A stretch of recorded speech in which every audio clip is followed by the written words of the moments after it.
Hello everyone, this is Rinku Maurya and welcome to the Maurya FT classes.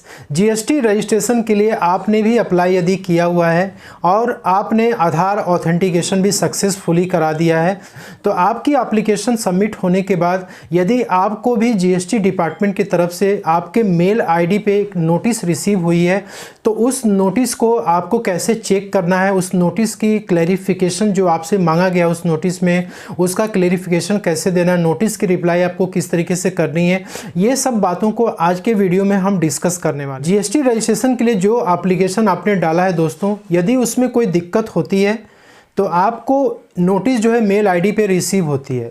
आपको सबसे पहले अपना मेल आईडी ओपन करना है और यहाँ पे आप जब ओपन करेंगे तो आपको कुछ इस तरीके से नोटिस दिखती है, जिसमें कि आपको एससीएन रेफरेंस नंबर यानी show cause notice reference number के अगेंस्ट और डेट वगैरह आपको दिया रहता है। और आपको जो है इस नोटिस की डिटेल चेक करनी है तो आपको जीएसटी पोर्टल से ही चेक करना पड़ता है। यहाँ सिर्फ और सिर्फ आपको एक इंटीमेशन मिलता है कि आपका जो जीएसटी एप्लीकेशन सबमिट किया गया है उसमें कुछ दिक्कत होने की वजह से आपको ये नोटिस सर्व की जा रही है। तो आपको जीएसटी रजिस्ट्रेशन के लिए जो नोटिस का मेल रिसीव हुआ है उसको आपको चेक करने के लिए आपको जीएसटी की वेबसाइट पे आनी है और यहाँ पे आपको सर्विसेज में जाना है और यहाँ पे आपको रजिस्ट्रेशन पे आपको क्लिक करना है और यहाँ पे आपको न्यू रजिस्ट्रेशन पे आपको क्लिक करना है।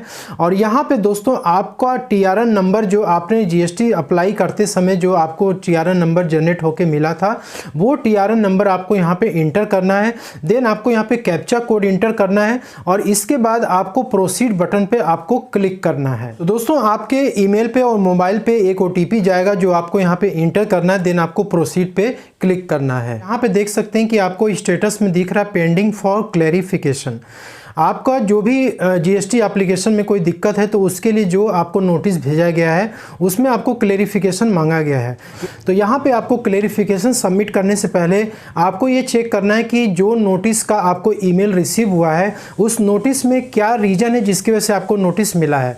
तो उस रीज़न को चेक करने के लिए आप सबसे पहले आपको नोटिस डाउनलोड करना पड़ता है दोस्तों। सबसे पहले आपको सर्विसेज में आना है, देन आपको यूज़र सर्विसेज में आपको आना है और यहाँ पर आपको व्यू नोटिसेस एंड ऑर्डर पर आपको क्लिक करना है और यहाँ पे आपका नोटिस जो है पीडीएफ फॉर्मेट में इसको आपको यहाँ से डाउनलोड कर लेना है। दोस्तों आप कुछ इस तरीके से नोटिस देख सकते हैं। यहाँ पे आपका एक नोटिस का रेफरेंस नंबर होता है और यहाँ पे आपका एक एप्लीकेशन रेफरेंस नंबर होता है। इन दोनों ही नंबर से आप अपनी नोटिस को ट्रैक कर सकते हैं, एप्लीकेशन का रिप्लाई आप क्लैरिफिकेशन वगैरह सबमिट कर सकते हैं। तो दोस्तों इस नोटिस में आपको एक रीजन मेंशन किया जाता है जिसकी की रिप्लाई आपको सबमिट करना है, उसके बाद ही आपका जीएसटी एप्लीकेशन अप्रूव होगा या फिर रिजेक्ट होगा। तो यहाँ पे देख सकते हैं कि जो principal place of business GST registration करते समय डाला गया था उसका जो एड्रेस मेंशन किया गया था उसमें क्या है कि ज्यूरिसडिक्शन का इशू आ गया है। तो जो भी प्रिंसिपल प्लेस ऑफ बिजनेस आप एंटर कर रहे हैं दोस्तों, उसका जो एड्रेस आप डाल रहे हैं वो एड्रेस उस पर्टिकुलर ज्यूरिसडिक्शन में फॉल करना चाहिए। तो ज्यूरिसडिक्शन में ये जो है एड्रेस फॉल नहीं कर रहा है, इसकी वजह से ये नोटिस आई हुई है और यहाँ पे रिप्लाई करने के लिए बोल रहा है और यहाँ पे करेक्ट ज्यूरिसडिक्शन डालने के लिए बोल रहा है। तो यहाँ पे देख सकते हैं करेक्ट ज्यूरिसडिक्शन भी इसने मेंशन कर दिया कि आपको ये ज्यूरिसडिक्शन इंटर करना है। ये रीजन है जिसको कि आपको करेक्ट करना है। अब यहाँ पे नोटिस की रिप्लाई करने की डेट भी आपको दी गई है।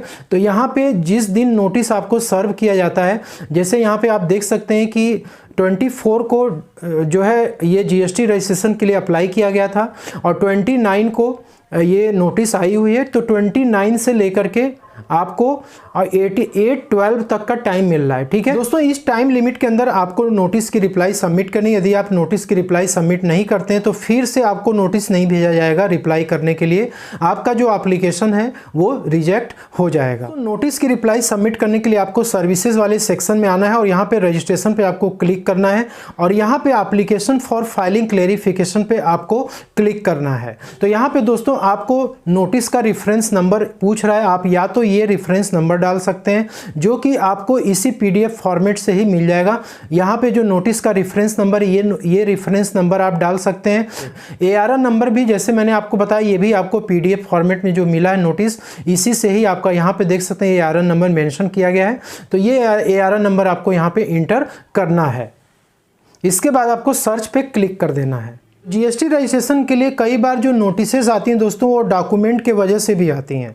वहाँ पे जो आपका प्रिंसिपल प्लेस ऑफ बिजनेस है, उसके प्रूफ में जो डॉक्यूमेंट्स आप अटैच करते हैं, वो डॉक्यूमेंट से जो जीएसटी ऑफिसर वो सेटिस्फाई नहीं हो पाता है, तो डॉक्यूमेंट से रिलेटेड भी आपको यहाँ पे नोटिसेस आती हैं। उसका रीज़न आपको यहाँ पे मेंशन होता है कि आपका ये डॉक्यूमेंट्स जो है आपको अटैच करना है और आपको प्रूफ सबमिट करना है। तो यदि आपका डॉक्यूमेंट्स का इशू है तो आप डॉक्यूमेंट्स के लिए भी रिप्लाई इसी तरीके से सबमिट कर सकते हैं। यदि आप इस नोटिस से एग्री करते हैं तो आपको यस पे क्लिक करना है, यदि आप एग्री नहीं करते हैं तो आप नो पे क्लिक करेंगे।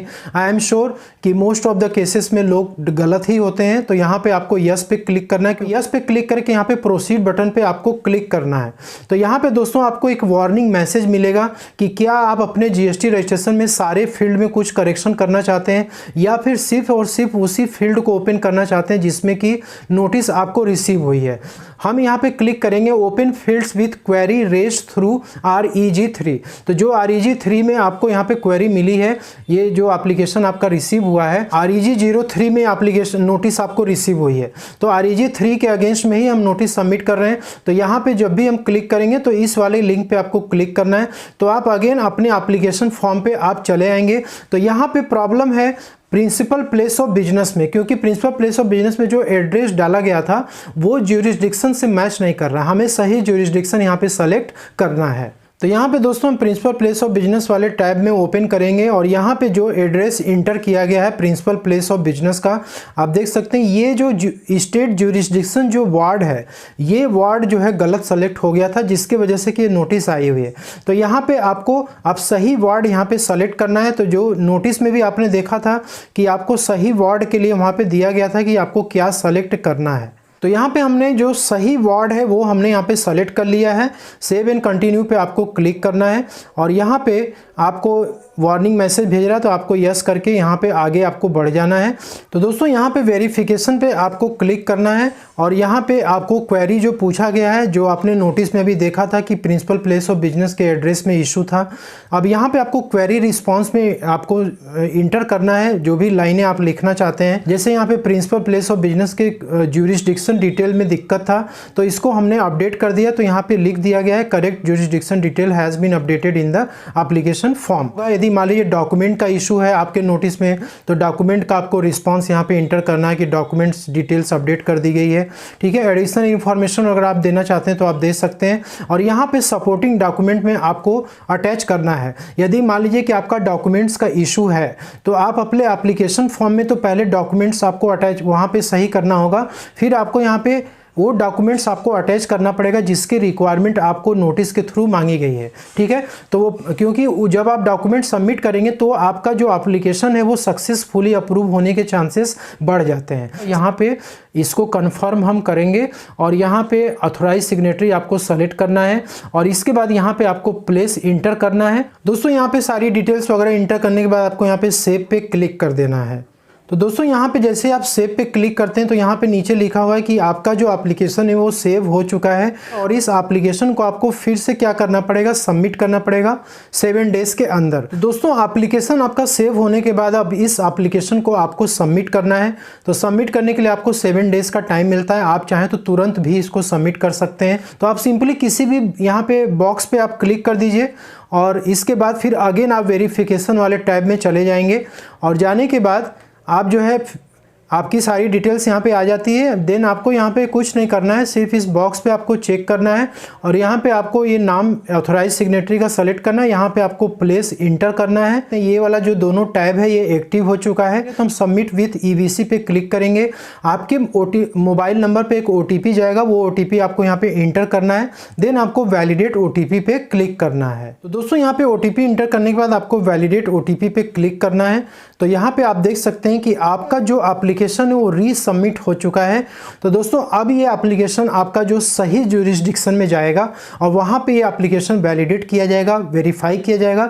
यदि आपका सब कुछ ठीक ठाक रहा, आपका जो GST एप्लीकेशन है ये अप्रूव हो जाएगा और आपको एक न्यू GST नंबर अलॉट कर दिया जाएगा। यदि आपके एप्लीकेशन में कोई इशू फिर से होती है दोस्तों, तो फिर आपको जो है ये रिजेक्ट भी हो सकता है। मिलते हैं अगले नेक्स्ट वीडियो में, तब तक के लिए जय हिंद, जय Bharat. Thank you so much for watching this video.